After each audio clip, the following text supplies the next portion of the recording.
ओम जय श्री गणेशाय नमः। अपने अपने गुरुदेव भगवान की जय, अपने अपने गुरु माता की जय।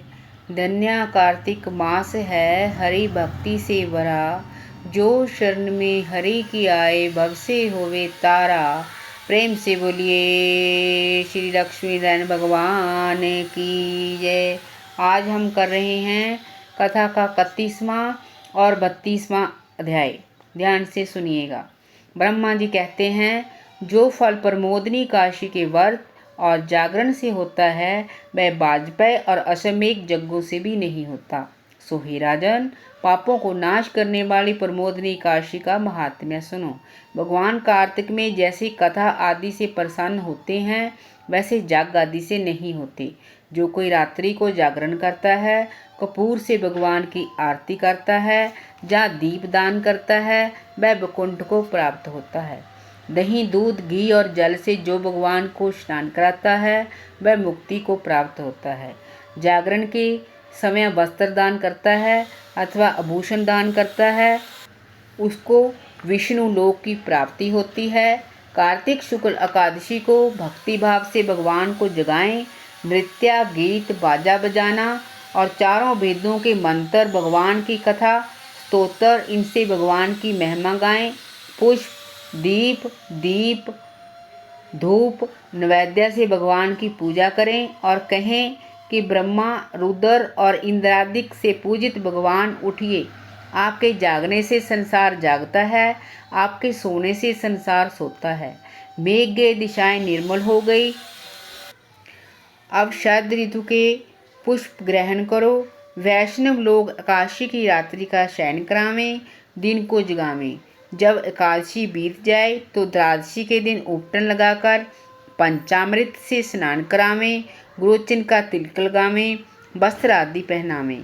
पुष्प, कुमकुम, दीप, धूप, नैवेद्य तथा खीर से हवन करें। इस प्रकार पूजन करके ब्राह्मणों को भोजन करावें, वस्त्र और दक्षिणा दें। 4 महीने के व्रत की समाप्ति पर ब्राह्मणों को दक्षिणा देकर विसर्जन करें। विषम पंचक व्रत एकादशी से पूर्णमासी पर्यंत करने वाला विधि से स्नान करें। देव ऋषि पितरों का तर्पण करें। दूल्हा वस्त्र पहनकर इंद्रियों को वश में करके भगवान का पूजन करें। भूमि पर शयन करें। 5 दिन अखंड दीप जलावें। ओम नमो भगवते वासुदेवाय, इनका 108 बार जप करें। पूजन के पश्चात अधर्या देकर तिल, जौ, क्षीर का ओम नमो नारायण इस मंत्र से हवन करें। द्वादशी को गौमूत्र, त्रयोदशी को गौ का दूध, चतुर्थी को गौ का घी, पूर्णमासी को गौ का दही 5 दिन तक विधि से स्नान कर पूजा करें। एकादशी को सोने का दान करें। द्वादशी को घी, त्रयोदशी को गाय दान, चतुर्थी को खीर, पूर्णमासी को सफ़ेद काले तिल और अन्न का दान करें।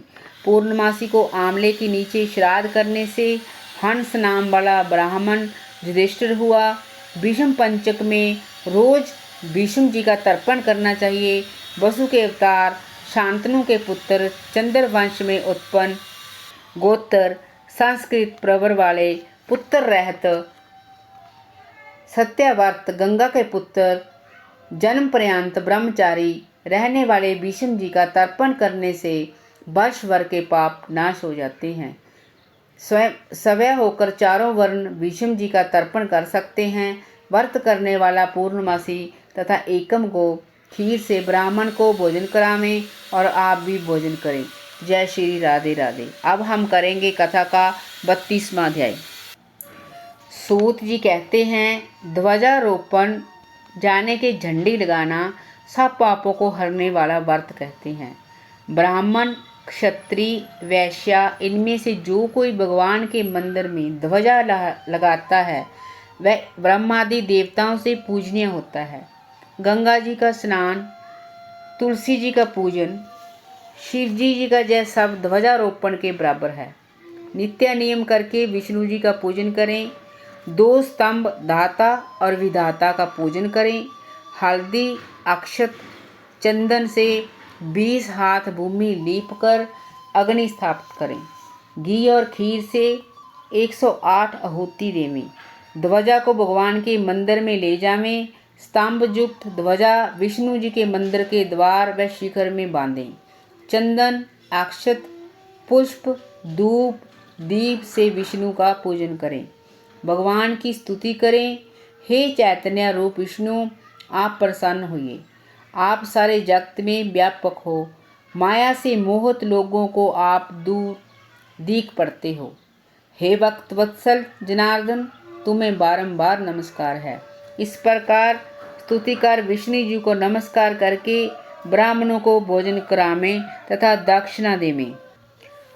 आचार्य को जो ध्वजारोपण करता है और जितनी बार ध्वजा पवन से हिलती है उतने ही पाप नाश को प्राप्त होते हैं। जो पुरुष बांधी हुई ध्वजा को देखकर नमस्कार करते हैं उनके भी पाप नाश होते हैं। नारद जी कहते हैं कि एक पुरातन इतिहास सुनाते हैं। पूर्व काल में सतयुग में सुमति नाम वाला एक चंद्रवंशीय राजा था। वह भगवान का भक्त, हरि की कथा सुनने वाला, अहंकार रहित सप्तद्वीप का राजा था और सप्तवती नाम की उसकी बड़ी पतिव्रता स्त्री थी। दोनों ने ही अनेक तालाब, कुएं और बावड़ी बनवाई। सत्यवती रोज ही भगवान के मंदिर में भगवान के सामने नृत्य किया करती थी।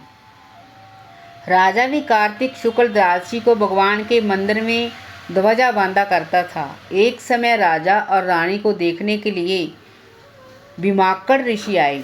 मुनि का आगमन सुन राजा व रानी ने उनका बड़ा सत्कार किया। राजा रानी की ऐसी श्रद्धा और नम्रता देखकर मुनि राजा से पूछने लगे कि हे राजन, भगवान को प्रसन्न करने के और भी तो बहुत से साधन हैं, परंतु इस ध्वजारोपण में इतनी श्रद्धा क्यों है? सो आप कहिए। राजा कहने लगे कि हे महात्मन, यह बड़ा आश्चर्ययुक्त इतिहास है, सो सुनिए।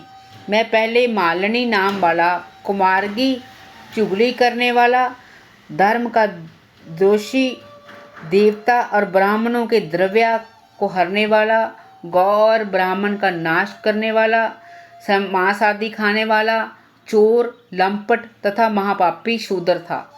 सदा मदिरापान और वैश्यागमन करता था। हमारे ऐसे कर्म देखकर भाई बांधवों ने हमको त्याग दिया। मैं वन में आकर एक टूटे हुए विष्णु के मंदिर में रहने लगा और वन के मृग आदि जंतुओं को मारकर अपना निर्वाह करने लगा। इसके बाद विंध्याचल पर्वत में रहने वाली कोकलिनी नाम वाली निषाद की कन्या, जिसने अपने पति को मार दिया था, वह दुष्ट भूख से व्याकुल हुई हमारे पास आई। हम दोनों ने अपना अपना वृत्तांत एक दूसरे को सुनाया। इसके बाद वह वहीं पर हमारे पास रहने लग गई। एक समय संयोगवश जिस दिन कार्तिक शुक्ल द्वादशी का दिन था, हमने एक कपड़े को बांधकर उसकी झंडी सी बनाई और दोनों ही खूब मदिरा पीने से बेहोल होकर वह झंडी हाथ में लेकर नाचते रहे। सारी रात नशे में नाचते रहने के कारण प्रातः समय हम दोनों की मृत्यु हो गई। तब जमराज के दूतों ने हम दोनों को आकर फांसी से बांध लिया और मारते मारते जमपुरी ले जाने लगे। इतने ही विमान लेकर भगवान विष्णु के दूत भी वहां पर पहुंच गए और जम के दूतों को धमकाने लगे कि हे मूर्खों, तुम पापियों को जमपुरी ले जा सकते हो, धर्मात्माओं को नहीं। परंतु जमदूत भी क्रोध करके कहने लगे कि ये दोनों महापापी हैं, इन्होंने आजुपर्यंत कोई भी धर्म कार्य नहीं किया। भगवान के पार्षद कहने लगे कि महाखेद की बात है कि तुमको धर्म और अधर्म का कुछ भी ज्ञान नहीं। जो बात वेदों के अनुकूल है वही धर्म है और जो वेदों के विरुद्ध है वही पाप है। यद्यपि आजुपर्यंत महापापों से रत रहे, परंतु इन्होंने कार्तिक शुक्ल द्वादशी को भगवान के मंदिर में झाड़ू दी, दीपक जलाया, नृत्य किया, चाहे अनजाने में ही किया। उन्होंने ध्वजारोपण की, मंदिर में झाड़ू दी और दीपक जलाया।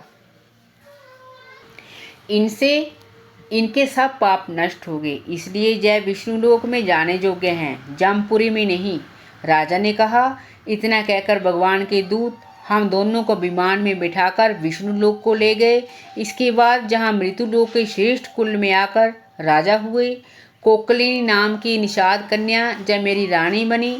जहाँ भी भगवान की कृपा से अतुल संपत्ति है, जो हमने अनिच्छा ही ध्वजारोपण की, उसका फल हमें मिला। तो जो मनुष्य श्रद्धा सहित भगवान के मंदिर में ध्वजारोपण करते हैं, उनका जो कहना ही क्या है, उनका तो कहना ही क्या है। जय श्री राधे राधे, जय श्री कृष्णा। लक्ष्मी नारायण भगवान की जय। हम आगे करेंगे 33वां, 34वां और 35वां अध्याय। राधे राधे, जय श्री कृष्णा।